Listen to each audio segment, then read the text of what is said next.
Olá, tudo bem? Há 24 anos, o consumidor brasileiro tem seus direitos garantidos através do Código de Proteção e Defesa do Consumidor. Essa lei, criada em 1990, estabelece um equilíbrio entre as relações de consumo. Entretanto, mais de 2 décadas depois, ela precisa ser revisada. Atualmente, propostas de alteração tramitam no Senado Federal e pedem a inclusão, por exemplo, do comércio eletrônico, da regulamentação do comércio eletrônico, dos estímulos ao superendividamento e também do fortalecimento dos PROCONs. Mas em São José, como estão essas relações de consumo?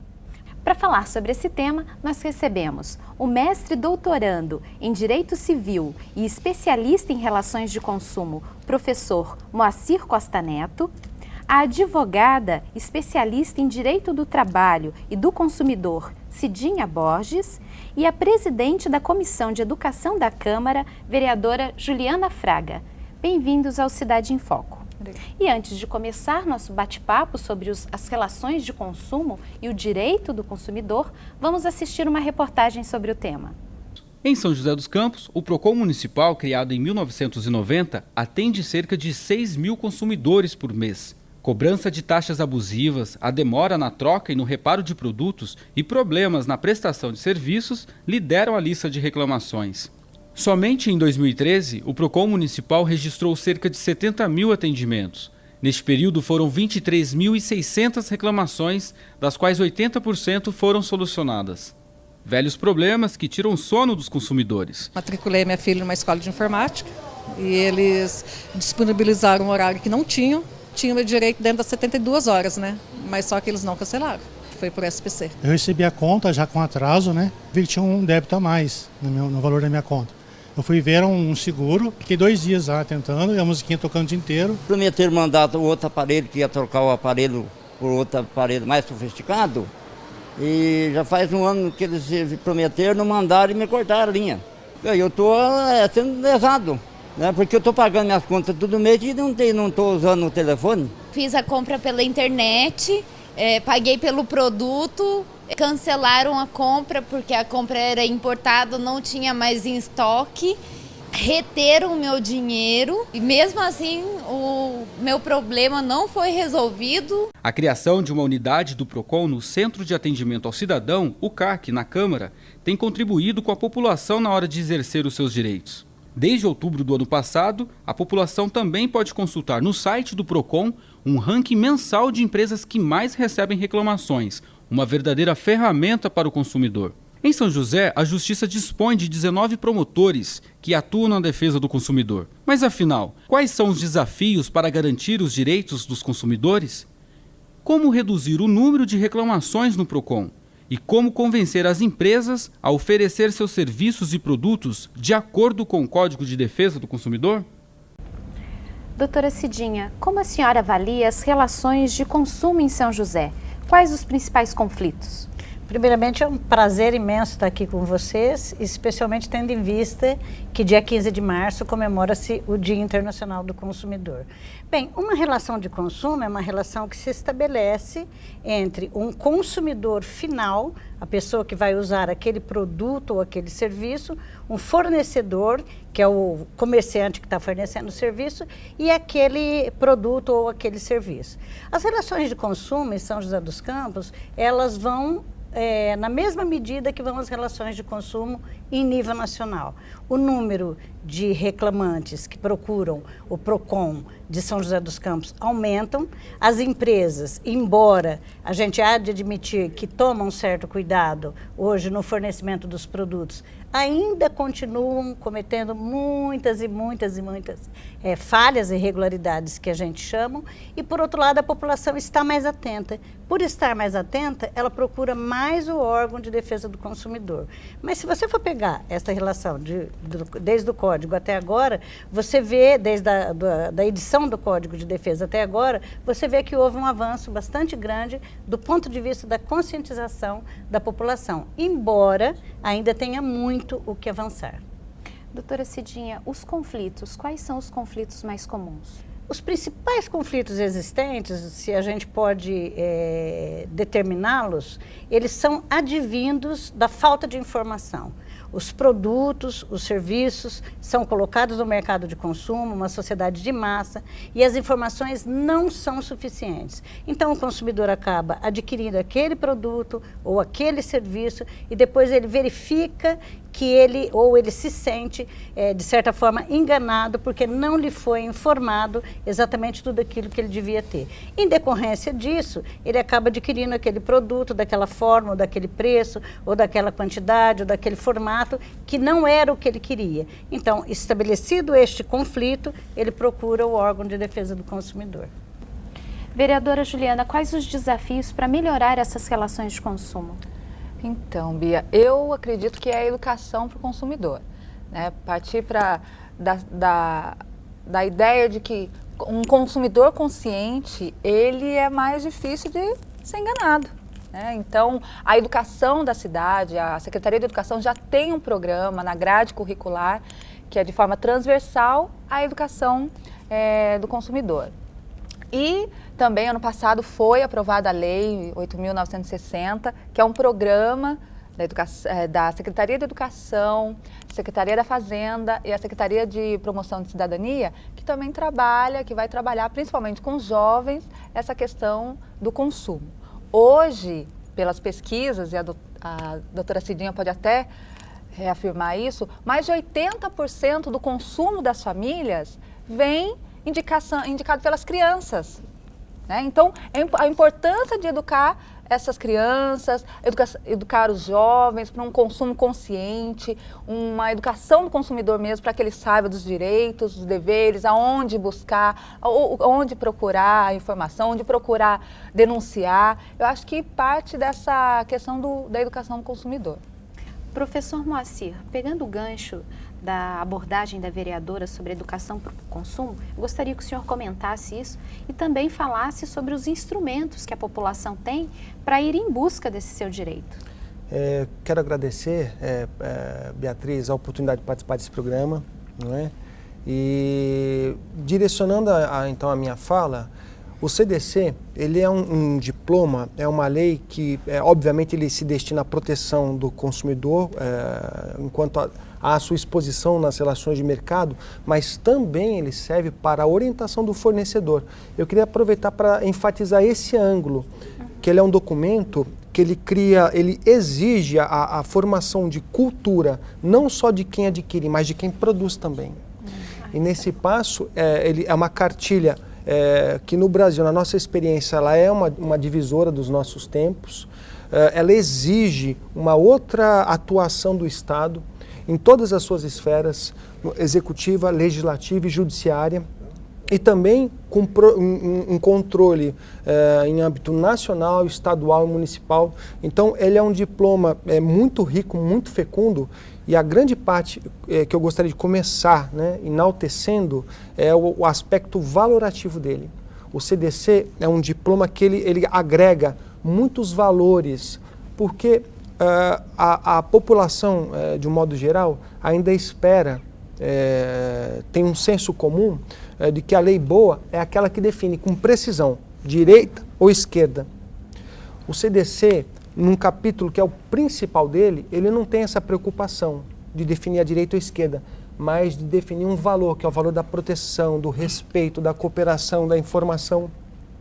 Então, a partir disso, tem toda uma provocação política, não é? Social, cultural e econômica, de repensarmos o que é esse fenômeno, que é um fenômeno econômico, é claro, uma relação contratual, mas de base indispensável para a manutenção da sociedade, não é?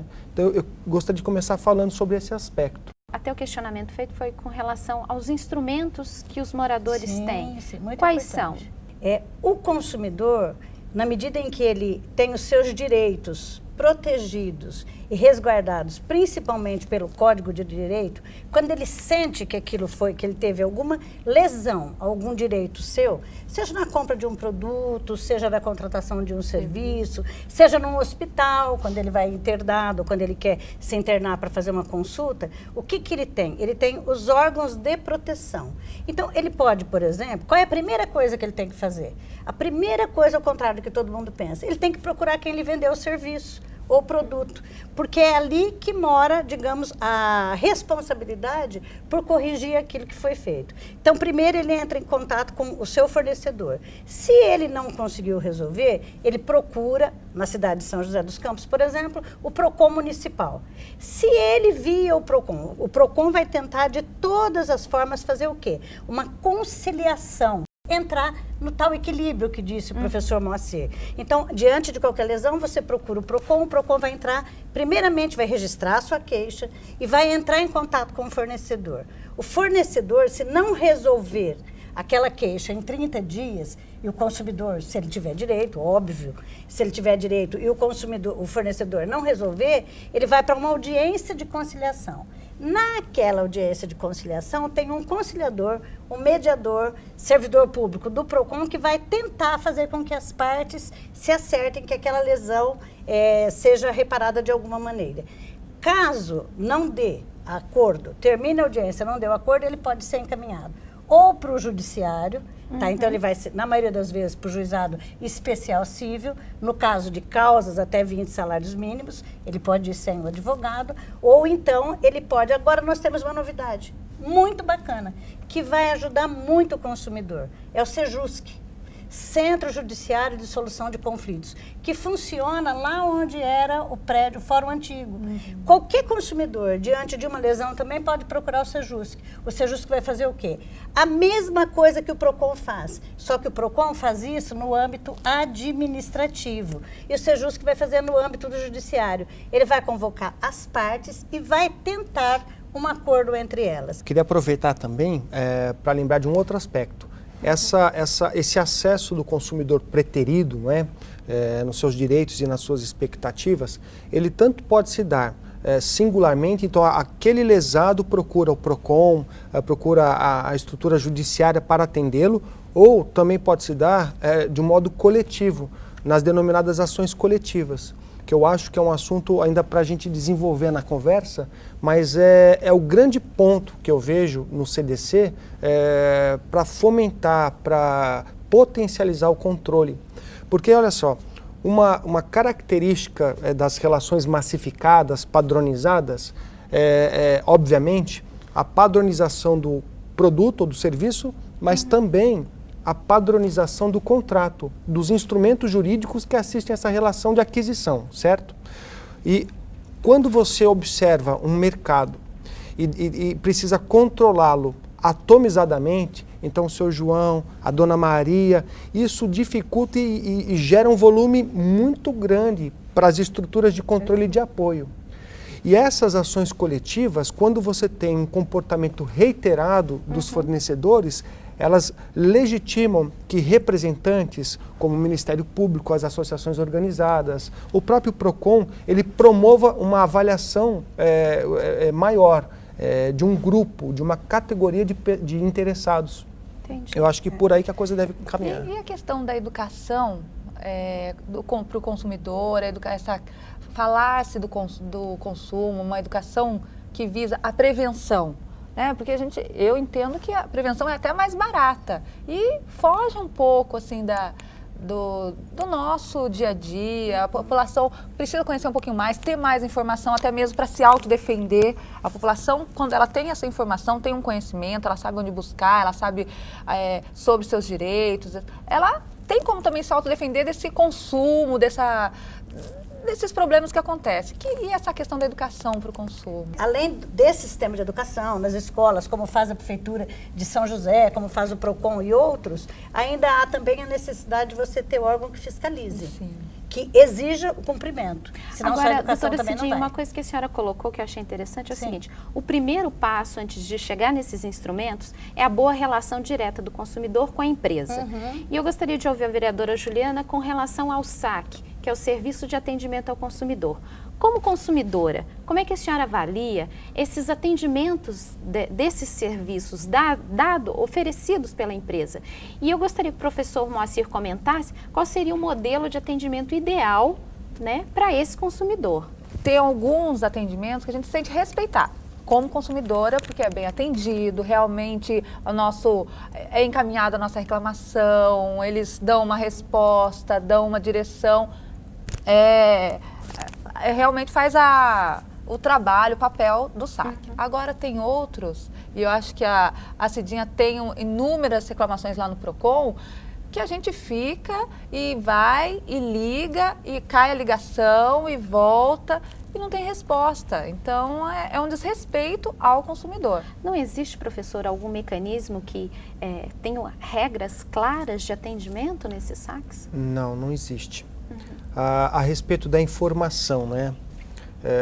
Bom, foi já falado que o CDC ele tem uma preocupação tanto preventiva quanto reparadora. Ele atua em ambos os momentos, quer para prevenção, quer para reparação.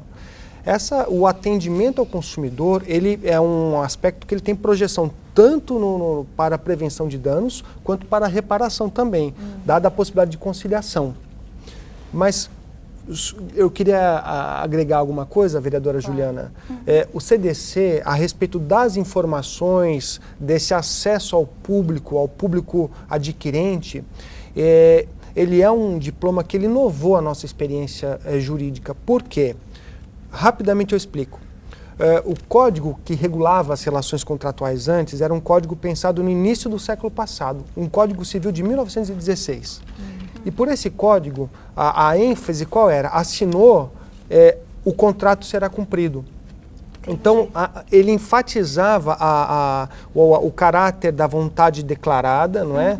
E a boa-fé, nesse sentido, era o respeito àquela manifestação. Não havia, assim, um controle de equilíbrio categórico. O CDC, ele já inova, ele nos proporcionou um salto cultural, porque hoje dimensiona-se essa relação entre fornecedor e consumidor. Há uma avaliação de proporcionalidade, de razoabilidade. E nessa análise de proporção e de razão, todas as informações que foram passadas, não é? Ainda que, obviamente, né, antes do contrato, responsáveis pela formação da opinião do consumidor, da sua sedução, elas integram aquele regime jurídico, elas criam um vínculo obrigacional. Vamos comparar? Se fosse lá pelo Código 16, eu enfatizo a carta assinada ao contrato. Agora, à luz do CDC, o que eu faço? Eu também enfatizo o contrato assinado, mas eu pego também todas as informações que foram transmitidas. Por isso o CDC, ele enaltece o papel da informação, porque é um papel sedutor, não é? As grandes mídias prestigiando o acesso ao consumidor, enfim. Então eu convido quem nos assiste, e hoje o CDC ele fica nas lojas, não é? E também é facilmente encontrado na internet, mas é o artigo 30 do CDC. E por que eu falo isso, Beatriz? Porque tem um papel no nosso programa que é de conscientização. Então você que assinou um contrato, né, e procura ali nas linhas do contrato a solução dos seus problemas, não se esqueça que, além disso, toda aquela sedução, aquela informação que foi passada para te levar ao consumo, aquilo cria vínculo ao fornecedor também. Isso é muito importante. Nossa, isso é interessante saber. Olha como que a informação é importante. Porque a gente se sente até mais amparada. Não é verdade? Você agora não é só assinar um papel, um contrato, mas é isso que o doutor está falando. Olha que importante que a população Você vê que bacana isso que o professor Moacir está dizendo. Olha só que legal. Se eu vou comprar um apartamento, eu sou chamada para comprar um apartamento, sou seduzida para comprar aquele apartamento, eu vou lá e compro o apartamento. Todo aquele papel, aqueles folhetos da propaganda, o folheto colorido que diz quantos quartos, quantos metros, aquela coisa bonita que tenta me vender, aquilo integra o contrato. Por isso é sempre importante o consumidor, tudo que ele for adquirir, que tem propaganda, que ele foi chamado pela propaganda, seja um estúdio fotográfico, onde ele é chamado para fazer fotografias, a gente vê hoje em dia tem esses álbuns, essas coisas. Então é importante sempre ele guardar aqueles folhetos da propaganda. Isso que quer dizer o professor Moacir. Não, integra o contrato. Se na propaganda estiver escrito que o meu apartamento vai ser pintado de cor-de-rosa e ele vem mobiliado, depois o contrato não tiver escrito isso, aquela propaganda está integrando o meu contrato. Não é uma coisa solta. Então, todo panfleto que você recebe de propaganda, se você tiver interesse em adquirir aquele produto, guarde. Porque nem sempre o folheto vai coincidir com aquilo que depois você assina, né, professor? Com certeza. Por isso que a gente diz que impede. Vereadora Juliana, a senhora avalia que existam, para a gente concluir, que existam novas relações de consumo que precisam ser analisadas e regulamentadas através do Código? Com certeza. Imagina, hoje a população, mais de 40 milhões entraram, né, para o consumo no Brasil. Então, além da informação para esses consumidores, tem a internet, que eu acho que tem que ser melhor regulamentada, os direitos de uma compra presencial pela internet, acho que tem que acontecer os mesmos direitos, troca, devolução, acho que isso não está bem claro. O banco, acho que o banco também precisa ter taxas, as regras serem mais claras. A questão do endividamento, né, que a gente passa hoje na rua, é fácil ser seduzido pela crédito fácil. Então, o número de pessoas endividadas com isso é muito grande, porque vai sem ter o esclarecimento do que está sendo cobrado de fato. Então, eu acho que tudo isso precisa ser mais regulamentado, sim. Eu sou a favor de alteração da lei, se não for para piorá-la. Porque no Brasil nós temos um péssimo costume também. Quando você mexe numa lei, você mexe para torná-la pior, não é, moça? Então nós temos que ter esse cuidado. Se for para melhorar, eu sou totalmente favorável. Agora, eu acho que há pontos do Código... Primeiro, o Código de Defesa do Consumidor é um código completíssimo. Em minha modesta opinião, não precisava sofrer alteração, bastava que ele fosse aplicado. Agora, há algumas alterações que a gente pode fazer que podem melhorar a relação de consumo, sim. Professor? Muito rápido, o grande salto, né, dessas propostas é o controle coletivo, para desafogar a estrutura judiciária, para aumentar a avaliação e a abrangência desse controle, né? No próximo bloco eu quero voltar nesse assunto. Ok, obrigada. Nós faremos um breve intervalo e voltamos em seguida. Não saia daí.